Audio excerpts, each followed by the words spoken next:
যুবক যুবতীদের জন্য হস্তমৈথুন সম্পর্কিত একটি গাইড, সম্ভাব্য প্রভাব এবং নিয়ন্ত্রণের উপায়। হস্তমৈথুন বা মাস্টারবেশন একটি স্বাভাবিক যৌন আচরণ, তবে অতিরিক্ত অভ্যাসের রূপ নিলে এটি আপনার শারীরিক ও মানসিক স্বাস্থ্যে প্রভাব ফেলতে পারে। 2-5 বছর বয়সের যুবক যুবতীদের জন্য এই ভিডিওতে জানবেন কিভাবে এই অভ্যাস নিয়ন্ত্রণে রাখা যায় এবং এর সম্ভাব্য প্রভাব সম্পর্কে সঠিক তথ্য। সম্ভাব্য শারীরিক ও মানসিক প্রভাব। অতিরিক্ত হস্তমৈথুনের ফলে বিবাহিত জীবনে দ্রুত বীর্যপাতের সমস্যা দেখা দিতে পারে, যা দাম্পত্য জীবনে সমস্যা সৃষ্টি করে। অতিরিক্ত মাত্রায় এই অভ্যাস রোগ প্রতিরোধ ক্ষমতা কমিয়ে দিতে পারে এবং শরীরকে দুর্বল করে তুলতে পারে। একটি গবেষণা অনুযায়ী এর ফলে বীর্যে শুক্রাণুর সংখ্যা কমে যেতে পারে, যা ভবিষ্যতে সন্তান ধারণে সমস্যা সৃষ্টি করতে পারে। অনেকের ক্ষেত্রে অতিরিক্ত হস্তমৈথুন উদ্বেগ বাড়ায়, বিশেষ করে যখন সঙ্গীর সাথে বাস্তব যৌন সম্পর্কের সময় আসে। এটি ক্রনিক ফ্যাটিগ বা দীর্ঘকালীন ক্লান্তির কারণ হতে পারে, কারণ এটি কর্টিসল হরমোনের মাত্রা বাড়ায়। কিছু ক্ষেত্রে পিঠে ব্যথা এবং অস্বস্তি অনুভব করতে পারেন। এই অভ্যাস থেকে মুক্তির উপায়।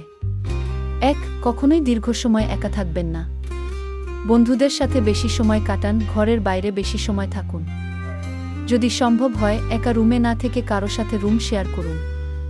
2. নিয়মিত ব্যায়াম করুন। জিমে যোগ দিন, সাইকেল চালান বা জগিং করুন। শারীরিক ক্লান্তি যৌন চাহিদা কমাতে সাহায্য করে। 3. আপনার ট্রিগার সময়গুলি চিহ্নিত করুন। অনেকের ক্ষেত্রে গোসল করার সময় বা রাতে ঘুমাতে যাওয়ার আগে এই ইচ্ছা বেশি হয়। এই সময়গুলিতে দ্রুত কাজ সেরে নিন এবং অন্য কাজে মন দিন। 4. ছোট ছোট লক্ষ্য নির্ধারণ করুন। প্রথমে টানা 2 দিন হস্তমৈথুন না করার চেষ্টা করুন, তারপর ধীরে ধীরে সময় বাড়িয়ে নিন। 5. পর্ন ব্লকিং সফটওয়্যার ইনস্টল করুন। যেসব বিষয় আপনাকে হস্তমৈথুনের দিকে ধাবিত করে সেগুলো থেকে দূরে থাকুন। শখের কাজে নিজেকে ব্যস্ত রাখুন। নিজের পছন্দের কাজে মন দিন, বাগান করা, খেলাধুলা, বই পড়া, গান শোনা। ভিডিও গেম খেলতে পারেন যা আপনার মনোযোগ অন্য দিকে নিয়ে যাবে। পরিবারের সদস্যদের সাথে বেশি সময় কাটান এবং সাপ্তাহিক রুটিন বানিয়ে তাদের সাথে যোগাযোগ রাখুন। মনে রাখবেন, এই অভ্যাস পুরোপুরি ছেড়ে দেওয়ার চেষ্টা না করে নিয়ন্ত্রণ করাই বেশি গুরুত্বপূর্ণ।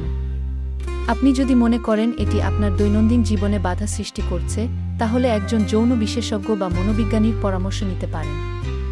এই ভিডিওতে আমরা আরও বিস্তারিত আলোচনা করব কিভাবে এই অভ্যাস থেকে মুক্তি পেতে পারেন এবং একটি সুস্থ যৌন জীবন যাপন করতে পারেন।